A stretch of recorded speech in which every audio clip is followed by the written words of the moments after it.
자, 이제 오늘 할 내용을 제가 여기다가 보여드릴게요. 이스라엘과 언약 사상에 대하여 이스라엘과 교회와의 관계에 대해서 먼저 얘기를 할 거예요. 이스라엘을 어떤 관점으로 봐야 하는가, 그 얘기를 먼저 하고요.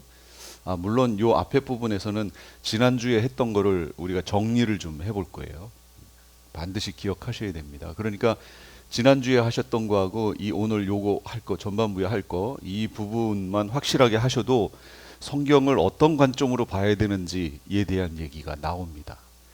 그 다음에 언약이란 무엇인가, 언약의 실예, 세 가지 언약 되게 많아요. 그런데 실예, 노아와 맺은 언약, 아브라함과 맺은 언약, 이스라엘과 맺은 언약, 그 다음에 언약의 중요성, 종말론과 관련한 언약 관계, 남유다 멸망과 종말 이방교회의 멸망 비교해 볼 거예요.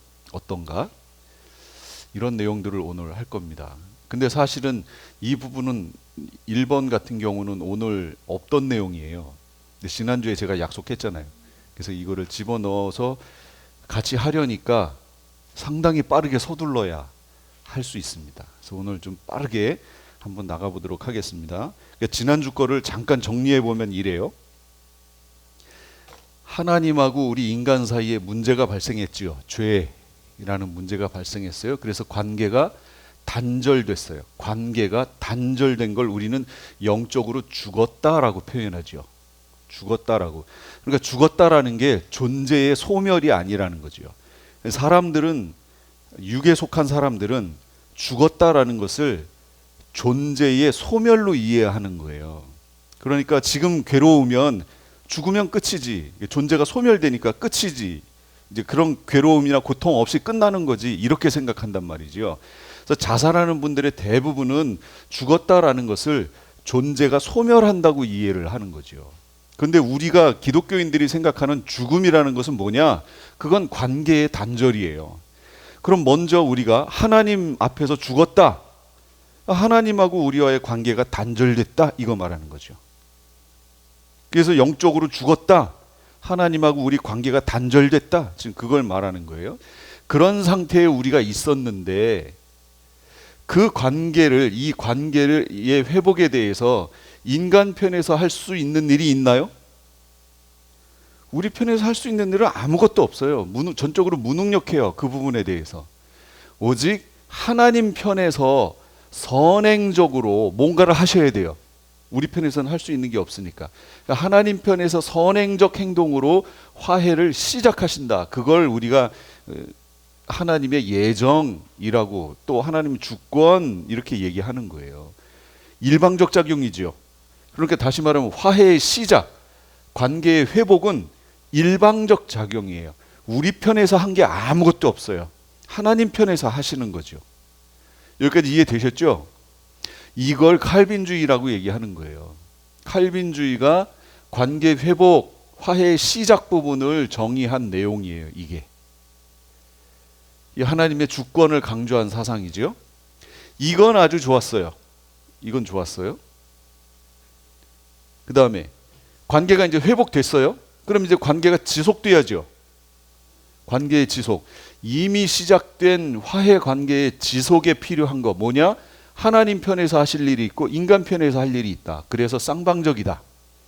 하나님 편에서 하실 일은 뭐냐면 언약 안에 머물러 있을 수 있도록 성령을 주셨다. 옛 언약에서는 뭐였어요? 율법 행함이었잖아요. 그래서 지난주 우리 봤죠? 유대인들이 언약 안에 머물기 위한 그 세 가지, 아주 유대인들만이 갖고 있는 그 세 가지 특징이 있었잖아요. 그게 뭐예요? 할례, 예, 안식일 준수. 그 다음이요. 음식만 있는 거 아니에요. 씻는 것도 하잖아요. 그걸 뭐라고 그래요? 예, 정결예법 시행. 이 세 가지는요, 다른 건 몰라도 이 세 가지는 반드시 해야 됩니다. 유대인들은. 이거 안 하면 유대인에서 퇴출돼요. 그 정도로 자신들은 나는 유대인이다 라는 그 표식이에요. 이 세 가지가. 근데 그걸로 된다고요? 안 된다고요. 그래서 성령을 주셨다고요. 성령의 인도를 받으며 사는 삶을 보시고 그렇게 인정해 주시겠다는 거예요. 자, 우리 편에서는요. 그럼 성령의 인도를 받아서 우리는 어떻게 해야 돼요? 자유의지로 그것에 순종하며 따라가야죠. 그러니까 여기에 순종이라는 말이 나오는 거예요. 바울이 왜 순종을 강조해요? 우리의 자유의지가 살아났기 때문에 순종을 강조하는 거죠. 성령이 인도하시면 그것대로 순종하며 따라가라. 이걸 주장하는 게 누구냐면 웨슬리안이에요. 웨슬리안. 알미니아는 조금 이쪽으로 더 간 거고요. 이걸 잘 설명한 게 웨슬리안이라고 하는 게 더 좋아요. 관계 지속, 화해의 지속, 이거는 웨슬리안이 설명을 아주 잘했어요. 인간의 자유의지를 강조하면서 이 부분을 잘 했어요. 근데 문제는 여기에요. 칼빈주의는 이 교리를 가지고 여기도 설명하려고 하니까 문제가 되는 거예요. 이해 잘 하셔야 돼요. 웨슬리안은 문제가 뭐냐면 이걸 가지고 여기도 설명하려고 하니까 문제라고요. 그러니까 설명이 안 된다는 거예요. 이 원리를 가지고 여기까지 설명하려고 하고, 칼빈주의는 이 원리를 가지고 여기를 설명하려고 하니까 문제가 생겼다는 거죠. 관계 회복의 시작은 칼빈주의가 설명을 잘했어요. 오직. 그런데 관계의 지속은 웨슬리안이 설명을 잘했어요. 이 관계를 알고 보시라고요, 성경을. 자, 그러면 이 두 개는 지금 시작은 일방적이요, 화해의 지속은 쌍방적이다. 지금 얘기한 거예요. 관계가 그럼 회복된 후에는 단절될 수 없나요? 예, 그 부분. 하나님께서는 약속을 파기하시는 분이 아니다. 하나님은 약속 파기 안 하세요? 인간들은 언제든지 약속을 파기할 수 있다. 이게 우리의 연약함이잖아요. 그래서 이 연약함을 도우시기 위해서 성령의 내주, 바로 은혜를 통해 따라 행할 수 있게 하셨어요. 그러므로 지금 우리에게 중요한 건 성령의 충만이에요. 성령을 따라 삶. 이게 중요해요. 그러나 성령께 순종하지 못하고 성령을 소멸해버리면 구원의 약속에서 탈락하는 거예요.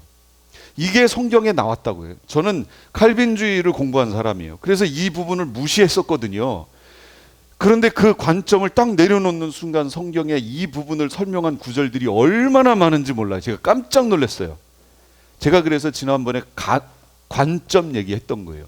배경 색깔을 바꾸니까 잘 보이던 글씨가 안 보인다고 그랬잖아요. 그거예요. 관점이 바뀌면 안 보이던 게 보이고 보이던 게 안 보여요. 그래서 제가 너무 깜짝 놀랐다고요. 끝까지 순종해야 돼요. 그런데 순종 못하면 성령을 소멸해버리면, 여러분 성령 소멸하는 게 성경에 있어요, 없어요? 있으니까 바울이 성령을 소멸하지 말며 이렇게 얘기하죠. 그 부분 잘 생각해 보세요. 성령이 소멸되는 게 없는데 성령을 소멸하지 말며 이렇게 얘기하면 제가 그걸 뭐라고 그랬어요? 네, 사기예요, 한마디로. 공갈 협박이라고. 그런 경우가 없는데 그렇게 하지 말라고 얘기하면 이거는 공갈이잖아요, 공갈. 그걸 가지고 성도들이 신앙생활 잘하도록 강조하기 위해 했다? 그럼 협박이지요. 그래서 공갈 협박이라고요. 그런 경우는 없어요. 그러니까 성경은 공갈 협박이 아니에요. 진실을 얘기한 거예요. 그러니까 성령이 소멸되는 경우가 있다라는 걸 얘기해요. 그래서 그걸 뭐라고 하냐면 배교라고 얘기한다라는 거예요. 계시록 2장 3장 얘기, 데살로니가 후서 2장 3절. 하나님의 주권, 인간의 자유의지는 구원의 언약의 완성에 있어서 동시에 작용한다. 쌍방적이다. 현대 시대의 교리에 있어서 문제점, 구원 교리에 있어서 문제점이 바로 이 부분이에요. 그러니까 한 번 구원은 영원한 구원이다. 어디서 나온 거예요? 여기서 나온 거예요. 여기서. 이걸 가지고 밑에 것까지 다 본다는 얘기예요. 그러니까 안 보이죠. 놓치고 있는 거라는 거예요. 그래서 이 부분을 정확하게 여러분 하셔야 됩니다. 그래서 여기 보시면 이 그림을 잘 기억해 놓으세요. 부르심 오직 빨간색이에요. 하나님의 주권만 작용해요. 하나님 편에서 하는 일방적 작용이에요. 그 후는 우리는 이거는 잠깐이요. 다 이 안에서 살고 있거든요. 그 여기에는 하나님의 주권과 성령의 인도와 은혜와 우리 인간의 자유의지가 여기에는 작용하고 있다. 두 개가 동시에 작용한다. 쌍방적이란 말이에요. 구원을 지켜내는 거예요. 그래서 바울이 행위가 아니라 오직 믿음으로라고 주장한 게 여기를 말하는 거예요. 믿음으로 구원 얻는다라고 말하는 게. 그러나 야고보가 행함으로 온전케 된다. 여기 얘기하는 거라고요, 지금. 이 이해를 잘 하셔야 돼요. 그런데 이제 이 연장선상에서 우리가 이스라엘을 보자라는 거예요. 여러분, 이스라엘이 율법주의인가요? 이스라엘 유대교가 율법주의 종교인가요? 제가 계속 얘기했죠. 율법주의는 뭐냐면 무엇인가를 하여, 내가 무엇인가를 해서 어느 수준에 이르는 거, 도달하는 거, 이게 율법주의라고 얘기했잖아요. 그러면 유대교가 무엇인가를 해서, 그러니까 한마디로 율법을 행함으로 하나님의 백성이 된다고 가르치나요? 아니죠. 유대교는 그런 종교가 아니에요. 그러니까 유대교는 율법주의 종교가 아니고요, 은혜의 종교라고요. 이해를 잘 하셔야 돼요. 유대교는 은혜의 종교다. 기독교는요, 은혜의 종교죠. 기독교가 율법주의 종교예요? 아니죠. 은혜의 종교죠. 그래서 하나님의 선민으로 태어나서, 유대인들이 하는 얘기예요. 우리는 어떻게 하나님 백성이 됐냐면 날 때부터 하나님의 택한 백성으로 태어났다. 왜 하나님이 누가 택하신 거예요? 하나님. 그러니까 하나님의 절대 주권에 의해서 이스라엘을 택하셨어요. 아니, 왜 이스라엘을 택해요? 우리 한민족을 좀 택하시지. 누구 마음이에요? 하나님 마음. 이스라엘을 택하셨어요. 백성의 무리 안에 머물기 위해서는 어떻게 해야 돼요? 율법을 행해야죠. 그러니까 이스라엘이 이해하는 율법은 뭐냐면 택하신 하나님의 백성의 무리 안에 머물기 위한 수단으로 율법을 이해하는 거예요. 이걸 행함으로 유대인, 하나님 백성이 된다고 얘기하지 않아요. 유대인들은. 여기까지 이해하셨죠? 이게 뭐랑 똑같냐면 은혜의 종교인 유대교하고 은혜의 종교인 기독교가 똑같아요. 우리가 여태까지 유대교를 잘못 이해한 거예요. 유대교와 기독교는 똑같아요. 다른 점이 있긴 있지만 이 원리에 있어서는 똑같아요. 지금 아까 요 그림 잘 보세요. 똑같죠? 이거 똑같다고요. 행위의 의서가 아니라 오직 믿음으로, 정말 하나님의 은혜로 주어지는 거잖아요. 은혜, 믿음, 구원, 이것이 너희에게서 난 것이 아니요, 뭐라고요? 하나님의 선물이라. 하나님의 선물로, 하나님의 주권에 의해서 주어지는 거예요. 그리고 우리는 행함으로 저것이 믿음이 온전하게 된다. 이걸 얘기하는 게 누구라고요? 유대교가 똑같이 얘기한다고요. 하나님의 선민, 이거 하나님의 은혜로 주어진 것이다. 그런데 하나님 백성 안에 머물기 위해서는 우리가 율법을 행한다. 그 중에서도 하나님 백성의 세 가지 표징이 뭐였어요? 아까 얘기했던 거, 세 가지 표징. 정결례법 시행, 안식일 준수. 이 세 가지는 유대인들에게 있어서 너무 중요한 내용이었어요. 그런데 이제 우리에게 넘어오면서 달라진 게 있어요. 똑같은데, 원리는 똑같은데 달라진 게 있어요. 뭐가 달라졌어요? 하나님의 절대 주권에 의해서 부르심 받는 거 똑같아요. 이거는 변질되지 않아요. 달라진 건 여기에요. 율법을 행함으로가 아니고 뭐예요? 성령을 쫓아 행함으로, 순종함으로라는 거예요. 우리는 어떻게 하나님 백성 무리 안에 머물 수 있나요? 예, 성령을 쫓아 행함으로, 성령께 순종함으로. 그래서 성령과 함께 동행해야 된다고 얘기하는 거예요, 지금 우리 기독교인들은. 그런데 그게 없다, 자기 마음대로다, 그러면 그 사람은 의심해 봐야 된다는 거죠. 유대인들도 율법 준수를 안 함으로 인해서 출교됐었죠. 출교, 유대인의 무리 안에서 출교되잖아요. 그것처럼 하나님의 백성도, 기독교도 성령에 순종하는 삶을 살지 않음으로 인하여 기독교 신앙에서 공식적으로는 출교 이렇게는 안 하지만 신앙에서 벗어나 있는 사람들도 많다. 그걸 나중에 바울은 뭐라고 얘기했냐면 배교라고 얘기했다라는 거예요. 이 부분을 기억하세요. 그래서 유대교는 기독교의 본복이에요. 이게 예언적 원근 통시법이라고 얘기했잖아요. 그런데 바울은 왜 자꾸 유대교를 율법주의 종교로 설명을 하고 있지요?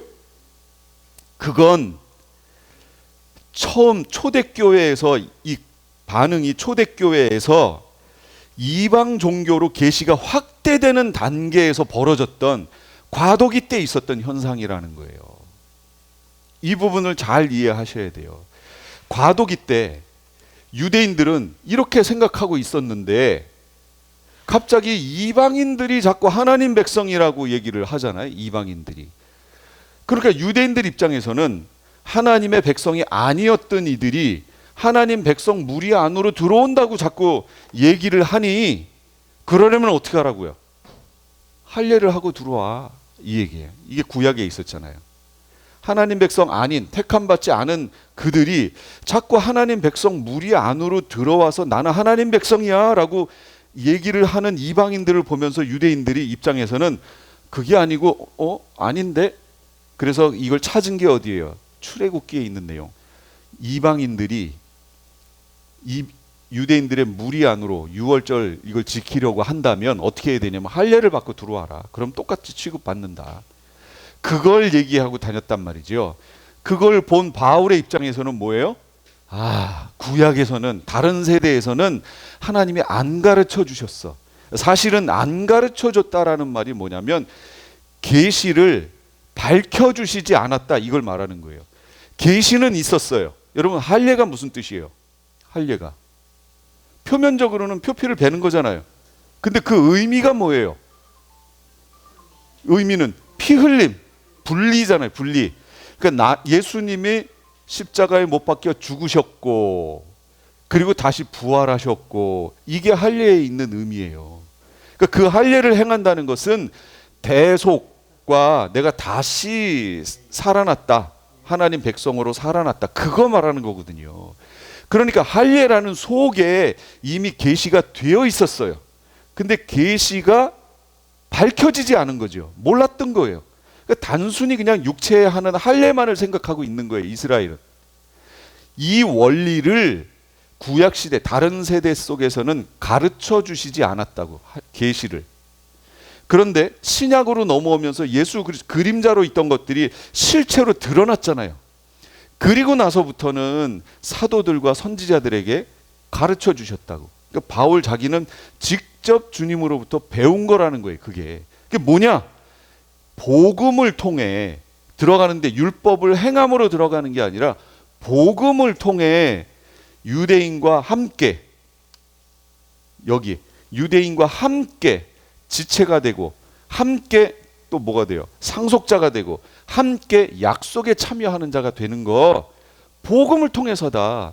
그게 바로 할례였다라는 거예요. 근데 그들은 그냥 단순히 육체에 하는 할례만을 알고 있는 거죠. 그걸 깨달아서 바울이 얘기해 주는 거예요.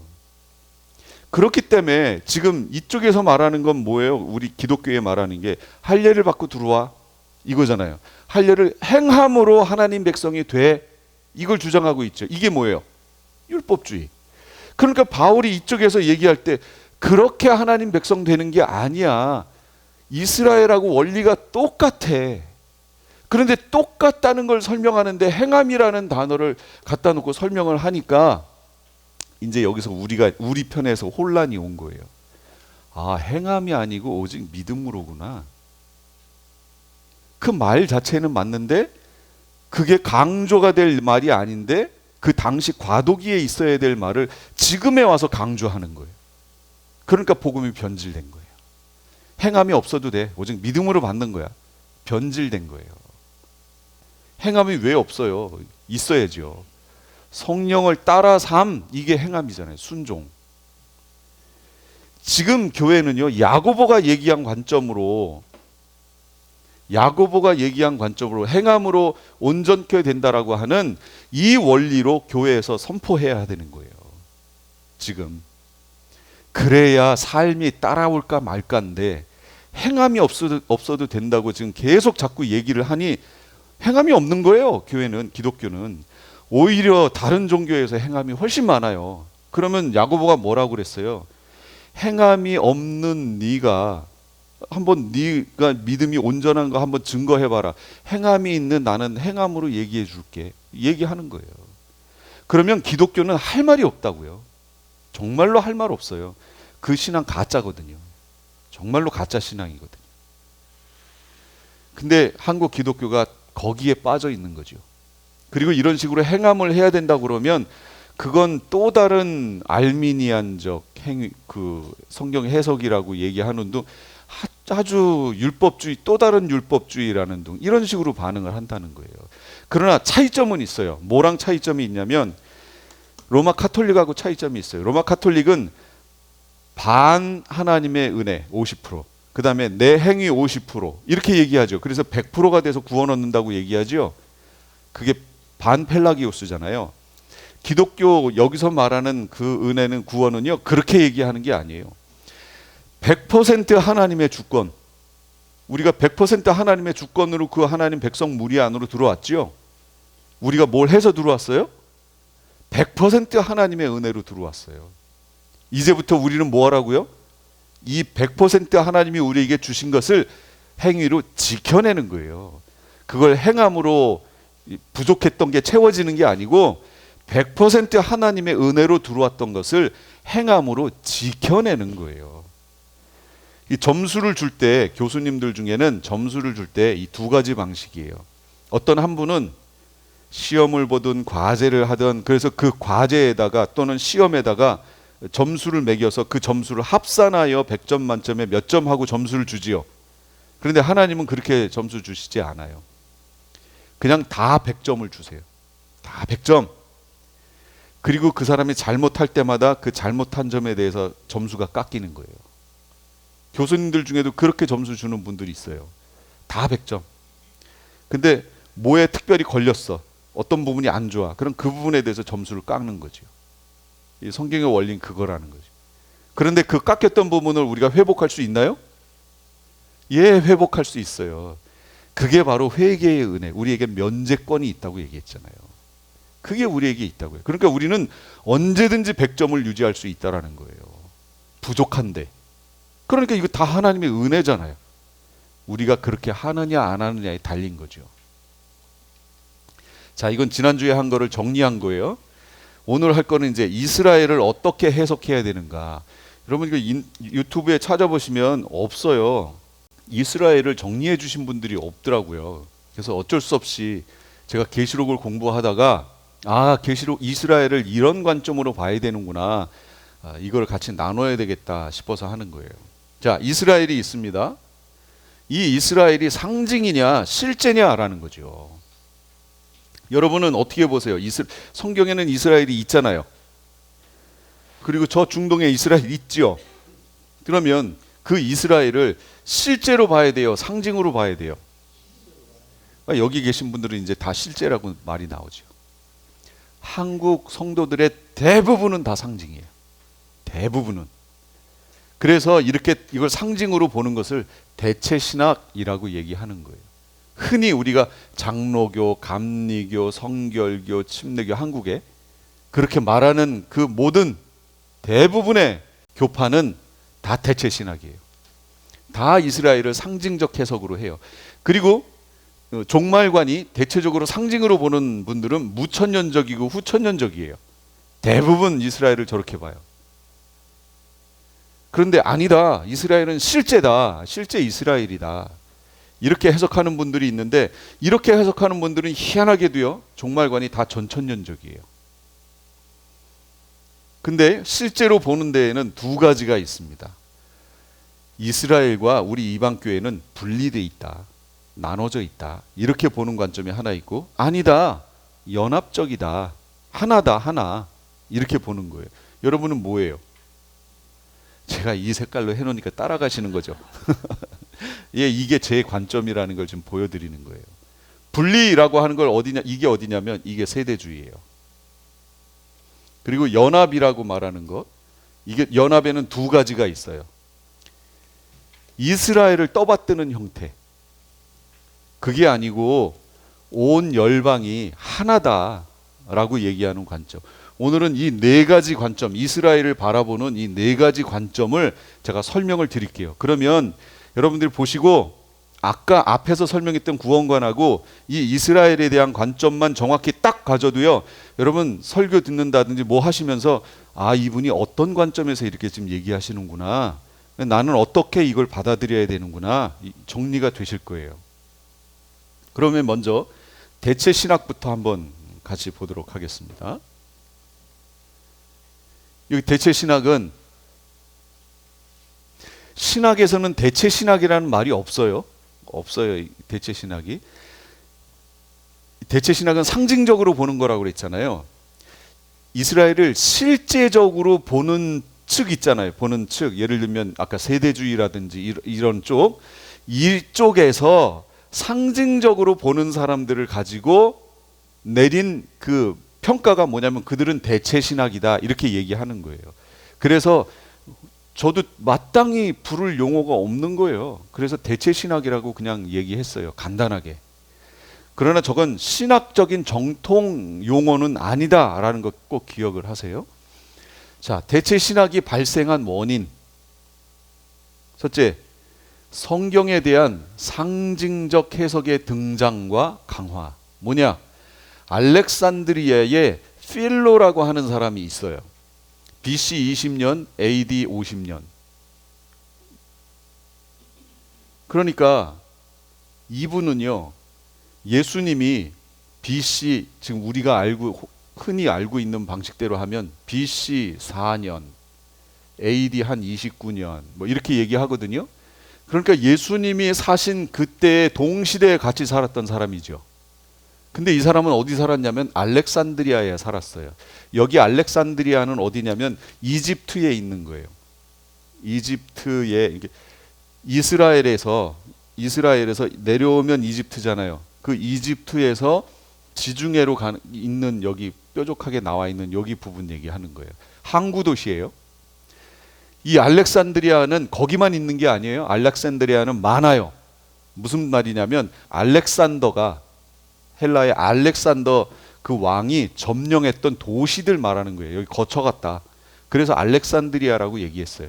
알렉산드리아는 이집트에만 있는 게 아니라 이쪽 아시아 쪽으로 있는 이쪽 지역에 잔뜩 있어요. 그런데 이집트에 있는 알렉산드리아가 제일 유명해요. 저기에서는 신학이 나왔거든요. 왜 신학이 나왔냐면 이 필로도 유대인이에요. 유대인인데 유대인들은 대체적으로 바벨론으로 포로로 갈 때 글로 안 가고 이집트로 도망간 사람들 있죠. 그래서 이집트 쪽에, 애굽 쪽에 피해 있는 유대인들이 많았어요, 실제로. 자, 알렉산드리아의 필로라는 사람이 등장합니다. 이 사람이 구약 성경을, 그 당시는 구약 성경밖에 없으니까 그리스 철학, 그러니까 헬라 철학, 플라톤이나 스토아 같은 헬라 철학의 틀에서 성경을 해석하려고 시도했어요. 그러면 이게 뭐가 문제냐라는 거죠. 헬라 철학적 관점으로 해석할 수 있죠. 이게 뭐가 문제냐? 심각한 문제가 있습니다. 왜냐? 헬라 철학은 이분법이거든요. 이원론이거든요. 육체의 원리와 영적인 원리가 다르거든요. 일반적으로 헬라 철학의 원리가. 그래서 여기에서 나온 이단이 뭐예요? 여기서 나온 이단 있잖아요. 그렇죠. 영지주의. 영지주의가 바로 헬라 철학으로 성경을 해석하려고 했던 거예요. 그래서 나온 이단이 영지주의거든요. 그런데 바로 그렇게 헬라 철학적 관점의 틀에서 성경을 해석하려고 했던 시도, 이걸 한 사람이 누구냐? 이게 필로예요. 제가 여기다 써놓은 거는요, 이들이 잘한 거는 여기다 안 썼어요. 지금 오늘 이 대체 신학이 발생하게 된 원리를 설명하면서 지금 말하는 거예요. 이렇게 합치려고 했어요. 해석하려고 했어요. 그러니까 구약 성경을 이러다 보니까, 헬라 철학 안에서 해석하려다 보니까 구약 성경을 문자 그대로의 해석이 아니라 상징적 해석으로 하게 되는 일이 도입된 거예요, 성경에. 이 전까지는요, 성경 자체를 문자 그대로 보는 비율이 70~80%였어요. 성경에 기록된 대로 그냥 이해하는 거예요. 그런데 성경에는 상징적 의미들도 있잖아요. 그래서 그거는 한 20~30% 정도로 해석해 왔다고요. 근데 이 필로가 등장한 후로요, 그 성경 해석의 방법이 완전히 바뀌어요. 70~80%를 상징으로 해석해버리고 나머지를 문자적 해석을 하는 거죠. 예를 볼까요? 에덴 동산의 이야기. 에덴 동산에서 하와가 선악과를 먹고 아담도 따라서 먹고 한 그 내용, 이거 역사적 사건인가요? 실제로 있었던 역사적 사건이에요? 예, 우린 다 그렇게 알고 있어요. 그게 뭐냐면 문자적 해석이란 말이에요. 그냥 그대로 기록된 대로. 그런데 이 필러라는 사람은 그렇게 생각하지 않아요. 어떻게 생각하냐면 인간의 영적인 여정 속에 분명히 타락하는 경우가 있었을 거예요. 그런데 그게 어떻게 타락했는지 모르겠으나 타락한 게 있다. 근데 그 타락한 것을 상징적으로 표현해 놓은 게 에덴 동산 얘기다. 이렇게 말하는 거예요. 이해가 되셨나요, 지금? 예, 에덴 동산 그 사건은 실제가 아니고 인간을 하나님이 만들어 놨는데 인간이 살아가는 삶 속에서 분명히 타락한 건 맞다. 타락한 건 맞는데 그게 어떻게 타락했는지는 모른다. 근데 그 타락했다는 것을 에덴 동산의 사건을 통해서 타락했다라는 걸 설명해 놓은 거라는 거예요. 에덴 동산의 사건은 역사적인 진실은 아니다. 그러나 인간이 영적 여정을 통해서 타락했다는 것을 상징적으로 표현해 놓은 얘기다. 이렇게 해석하는 거죠. 아주 그럴듯하죠? 그럴듯한가요? 이런 식의 해석이라는 거예요. 문자 그대로 해석하는 게 아니고 상징적 해석을 하기 시작한 거예요. 이게 이제 교회 안에 퍼지기 시작해요. 그래서 이 클레멘트도 알렉산드리아의 클레멘트거든요. 그러니까 그 학파에서 자랐다는 거예요. 이 사람은 AD 150년에 태어났으니까 이 사람은 AD 50년에 죽었고 100년이라는 갭이 있잖아요. 그런데 그 알렉산드리아의 학풍이 그랬다는 거예요. 문자 그대로 해석이 아니라 상징적 해석이었다는 거죠. 그래서 클레멘트도 상징적 해석을 취합니다. 그리고 그의 제자 35년 나이 차이 나는 그의 제자 오리겐도 상징적 해석을 해요. 결국 이단으로 정죄받고 뭐 이런 내용들이 있어요. 이렇게 됐어요. 헬라 철학과 기독교 신앙을 통합하려고 추구했어요. 이 사람들도. 이게 알렉산드리아 학파의 문제점이라는 거예요. 잘한 점도 있지만 가장 큰 문제점이라는 거예요. 자, 그런데 AD 354년에 어거스틴이 등장합니다.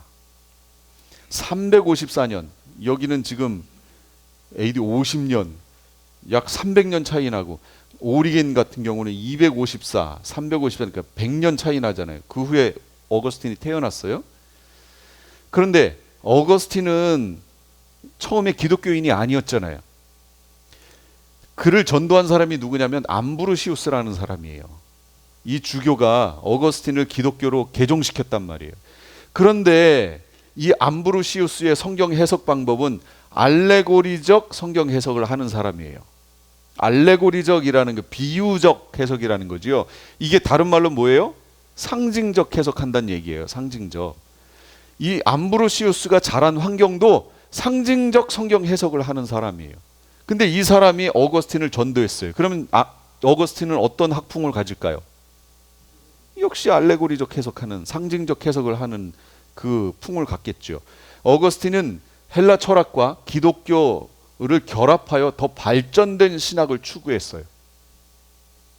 그런데 여기에 이제 문제가 생긴 거예요. 이스라엘이 없어요. 무슨 얘기냐? 어거스틴이 있었던 당시에 이스라엘은 없어요.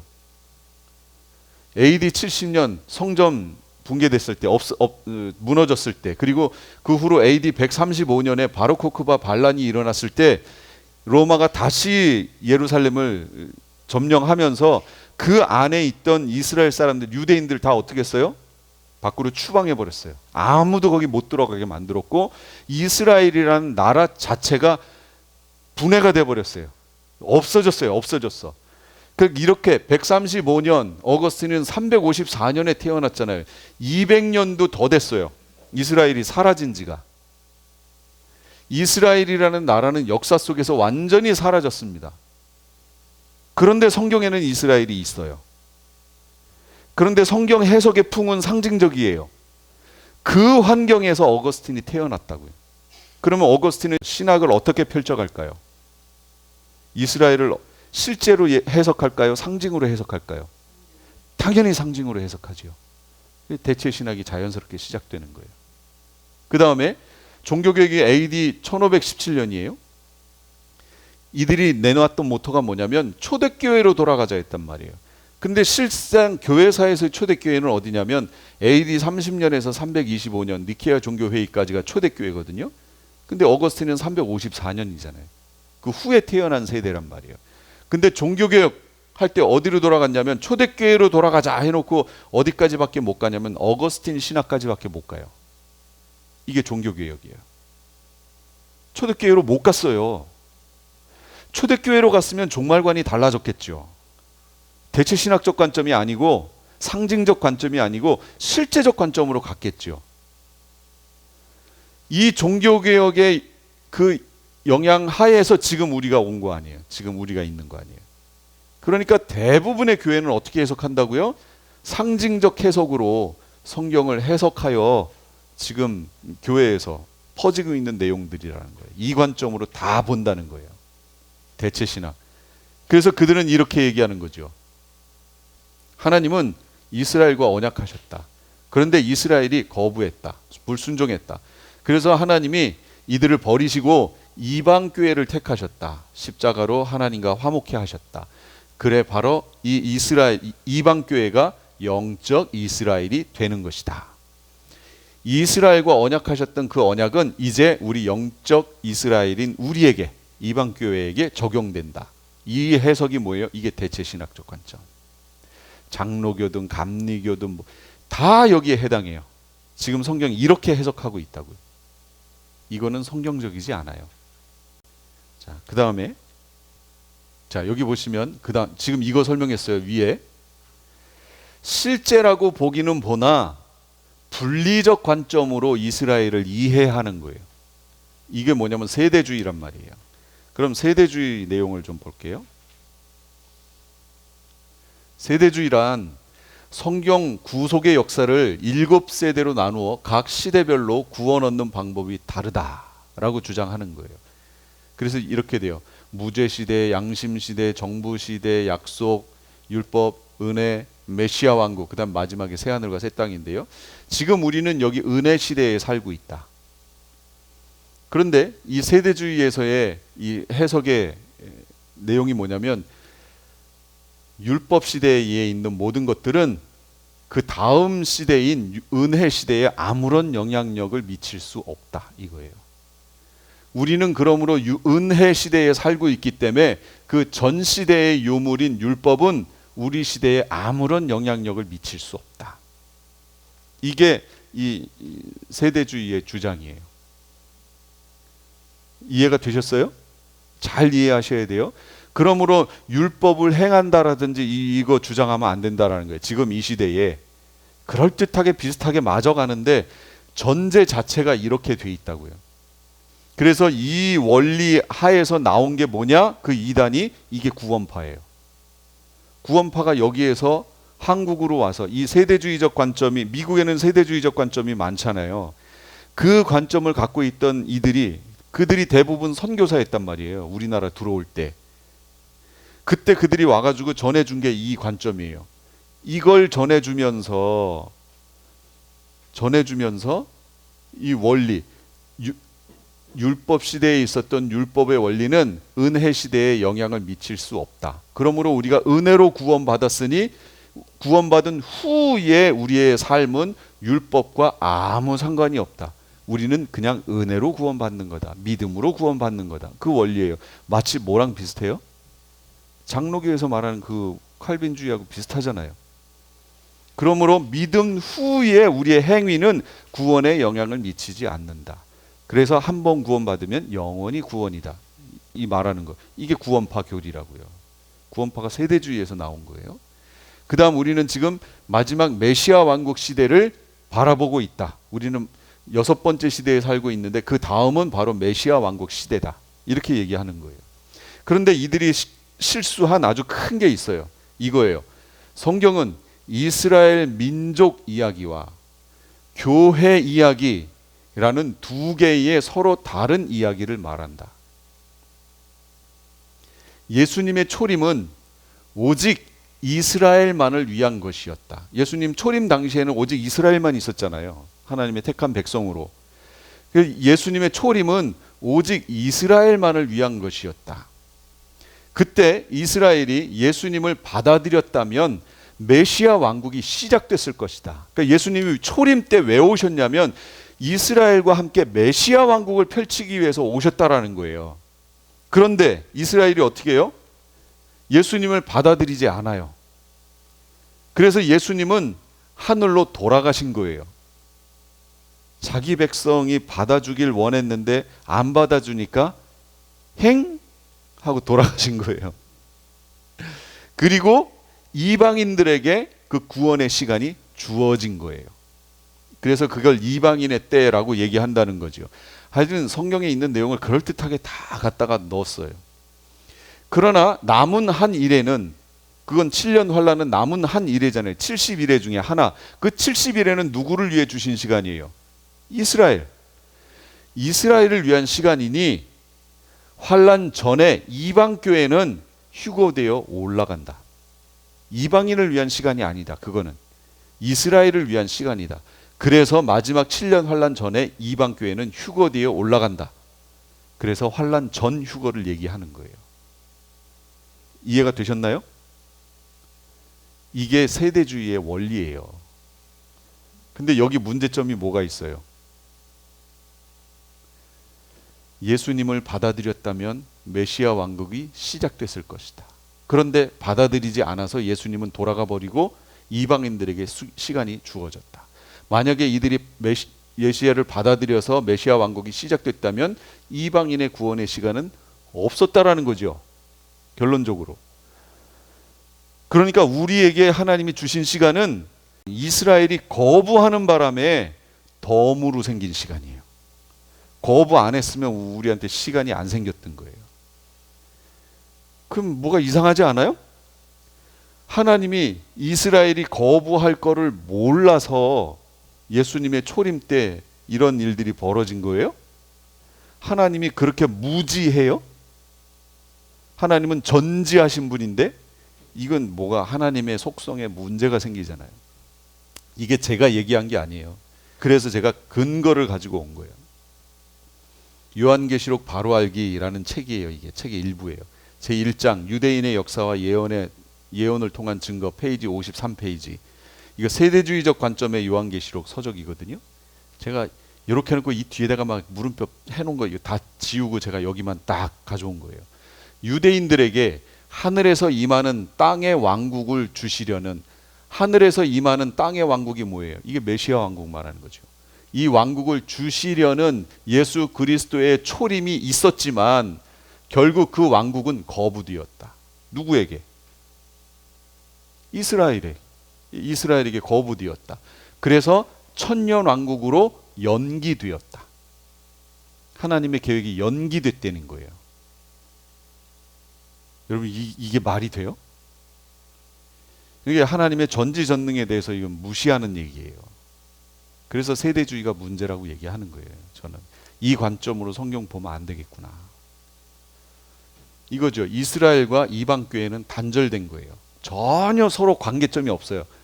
단절이에요. 단절. 이게 세대주의의 관점입니다.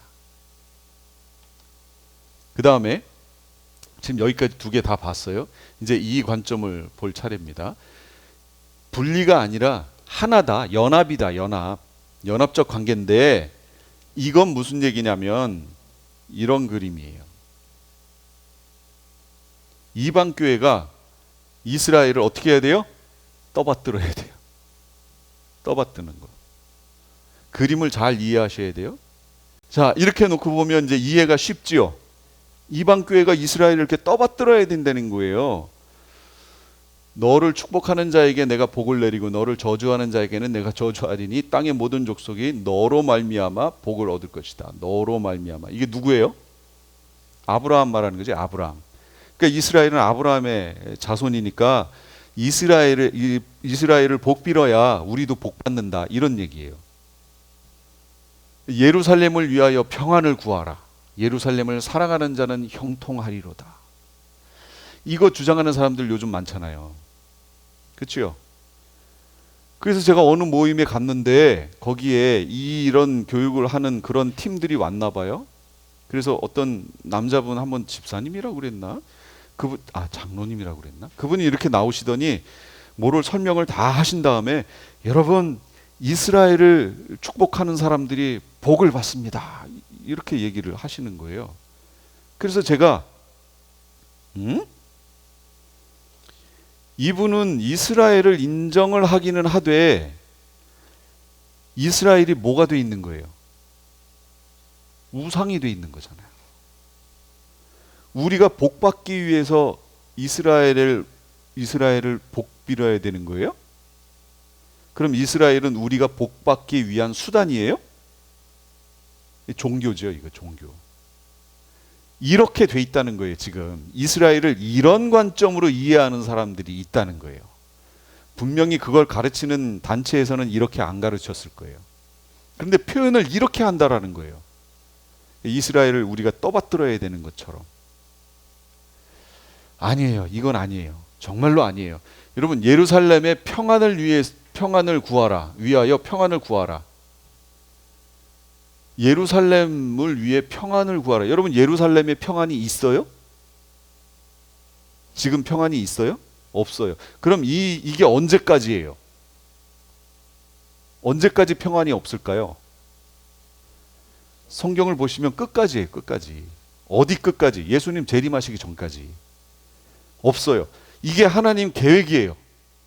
하나님 계획은 그건데 우리한테 예루살렘의 평안을 위해서 기도하라. 그러면 하나님이 계획하고 우리가 기도하는 기도의 내용이 다르잖아요. 지금 뭐가 문제가 있지 않아요? 하나님 계획에 맞춰 기도해야 되는 거 아니에요, 우리가?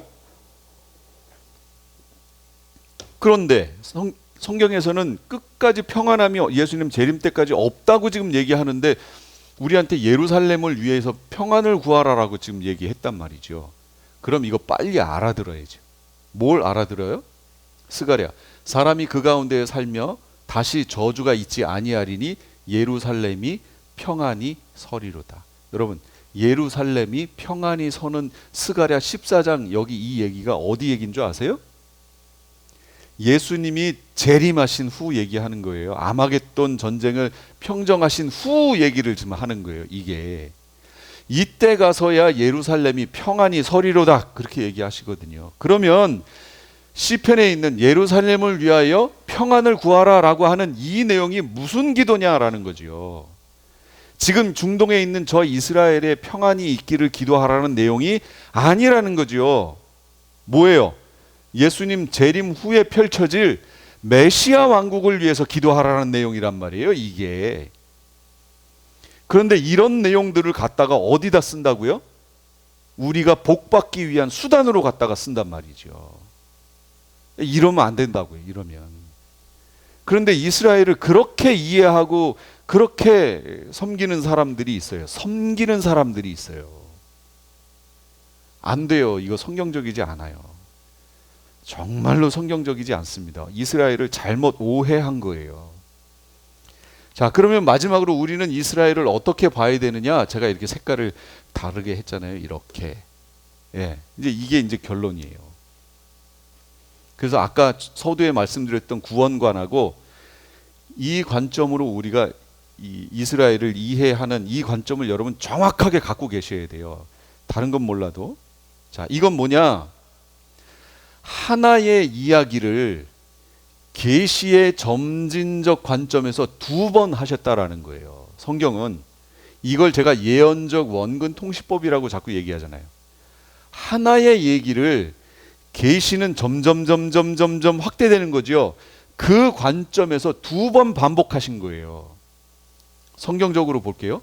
너희가 다 믿음으로 말미암아 그리스도 예수 안에서 하나님의 아들들이 되었으니 너희가 아브라함의 자손이면 약속대로 유업을 이을 자니라. 너희가가 누구예요? 갈라디아 교인들. 갈라디아에는 유대인들도 있지만 이방인들도 많잖아요. 갈라디아 자체가 이방 지역이니까. 그러니까 우리 이방인인 우리가 유대인이든 이방인이든 상관없이 너희가 그리스도의 것이면 뭐라고요? 아브라함의 자손이라고. 여러분, 아브라함의 자손 맞아요? 네, 영적으로 아브라함의 자손이 맞아요. 그러면 약속대로 유업을 이을 거예요. 한마디로 상속받는다고요. 하나님의 것들을. 또 내 씨로 말미암아 아브라함, 내 씨로 말미암아 천하 만민이 복을 받으리니 이는 내가 나의 말을 준행하였습니다. 하나님의 원래 계획이 뭐예요? 천하 만민이 복 받는 게 하나님의 계획이에요. 이스라엘만 복 받는 게 하나님 계획이 아니고 천하 만민이 복 받는 게 하나님 계획이라고요. 그들에게 일어난 이런 일은 본보기가 되고 또 말세를 만난 우리를 깨우기 위해서 기록됐다고요. 그들에게 일어난 일이 뭐예요? 그들 이스라엘에게 일어난 일은 본보기라고요. 우리에게 본보기. 그래서 이 그림을 잘 이해해 보세요. 하나의 이야기예요. 하나의 이야기. 하나님이 태초에 천지를 창조하셨어요. 근데 타락했어요. 그래서 여기서 원시복음을 주셨어요. 원시복음을 주시고 이 계시가 점점 확대되는 과정에서 하나님이 지으신 이 처음 하늘과 처음 땅, 여기가 처음 하늘과 처음 땅이에요. 지금 이 처음 하늘과 처음 땅의 마지막이 어디냐면 메시아 왕국이에요. 메시아 왕국. 요 다음은 이제 새 하늘과 새 땅으로 가기 때문에 지금 여기까지가 처음 하늘과 처음 땅이에요. 지금 만드신 여기를 말하는 거예요. 여기에서의 최고의 절정이 뭐냐? 이거 메시아 왕국이에요. 그런데 이 메시아 왕국에 누가 들어가느냐? 온 열방이 들어가는 거예요. 온 열방이 들어가게 하려고 계시를 확대하는데 그 과정에서 이스라엘을 사용하셨던 거죠. 이스라엘이 메인이 아니고 하나님의 메인 계획은 천하 만민이라고요. 온 열방이라고요. 이들에게 하나님께서 복음을 주셔서 메시아 왕국에 참여시키려고 이스라엘을 먼저 불러서 언약을 통한 이스라엘, 은혜의 종교인 이스라엘을 본보기로 먼저 주셨다고요. 그러니까 우리가 이스라엘을 보면 우리 이방교회를 향하신 하나님의 계획이 그대로 똑같이 나타나 있는 거예요. 하나님의 인류를 향하신 계시는 처음부터 하나였어요. 하나. 그런데 그것은 예수 그리스도를 통한 대속의 은혜로, 이걸 구속사라고 얘기하는 거예요. 대속의 은혜로, 그 대속으로 말미암아 하나님의 나라를 이 땅에 이루는 거예요. 이걸 왕국사라고 얘기하는 거예요. 그래서 왕국사가 메인이에요. 하나님 나라 역사가 메인이에요. 그걸 이루기 위해서 뭐가 필요한 거냐면 구속사가 필요했던 거예요. 그 안으로 들여옴, 그 백성의 무리 안으로 들어감, 이게 필요하기 때문에 구속사가 있는 거예요. 마치 성경을 보면 구속사가 메인인 것처럼 보이지만 아니요. 하나님 나라 왕국사가 메인이라고요. 하나님 나라를 이루어 가시는 게 하나님의 메인 계획이고, 그걸 이루기 위해서는 하나님 백성 아니었던 자들을 하나님 백성 무리 안으로 넣어야 하기 때문에 구속사가 필요했던 거예요. 이 얘기는 하나의 얘기라고요. 하나, 성경 전체에.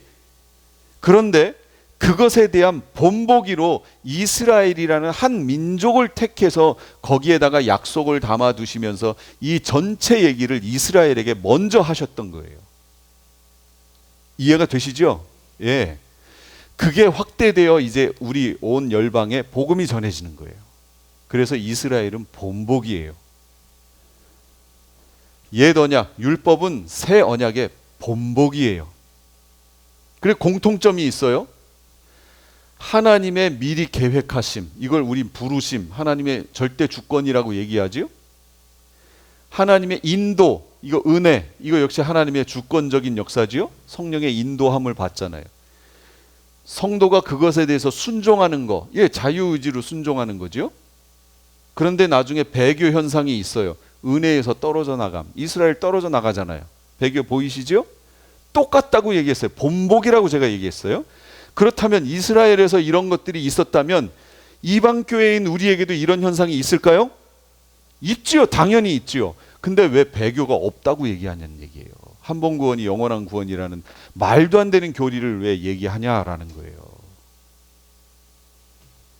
이스라엘이 본복이라니까요. 본복이. 이건 제 얘기가 아니고, 예, 여기 있네. 고린도전서 10장, 그들에게 일어난, 이스라엘에게 일어난 이런 일은 본보기가 되고 또한 말세를 만난 우리에게 깨우치기 위해서 기록됐다고요. 근데 왜 이걸 보면서도 우리는 놓치냐라는 거예요. 뭐 때문에 놓쳐요? 관점이 잘못됐으니까. 관점이. 신학적 관점을 잘못 갖고 있으니까 기록되어 있는데도 안 보인다고 제가 얘기했잖아요. 관점이 잘못됐어요. 그런데 차이점이 있습니다. 이스라엘과 우리 이방을 향한 그 똑같은데 공통점이 있는데 차이점이 있어요. 첫째는 피가 달라요. 예, 이스라엘은 짐승을 잡았단 말이죠. 그 다음에 우리는 또 뭐예요? 성령의 내주가 있어요. 예수 그리스도의 대속의 피, 믿음, 오직 믿음, 하나님의 은혜로 하나님 백성 무리 안으로 들어갔다는 얘기는 뭐냐면 그때부터 성령의 내주가 있다는 얘기예요. 내주가. 우리와 함께 거하신다고요.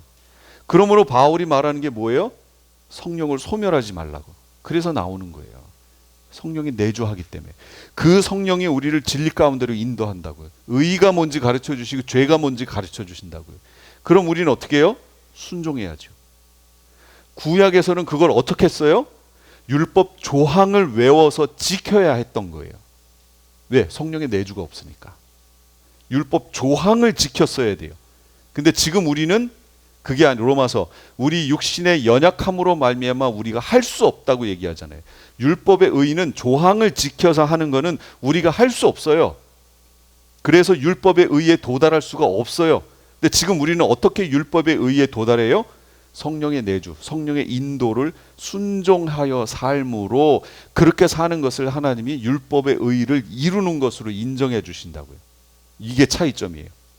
계시가 발전한 거예요. 감사해야죠. 여러분 구약 시대에 살았으면 여러분 진짜 여기다가 뭐 이렇게 붙이고 뭐 띠용 보면서 막 순종하고 이렇게 다녔어야 돼요. 저 서쪽 그 통곡예배 가가지고 맨날 이러면서 그 앞에 서가지고 이러고 계셔야 되고 시간 날 때마다. 그래서 이 그림은 이거예요. 하나님은 이스라엘하고 언약하셨다. 하나님 모든 계획 이스라엘과 언약하셨어요. 먼저. 그리고 언약을 이스라엘 안에 담아 놓으셨어요. 이방 교회는요. 십자가를 통하여 복음을 통하여 이 언약 안으로 들어가는 것이다. 이게 이 얘기.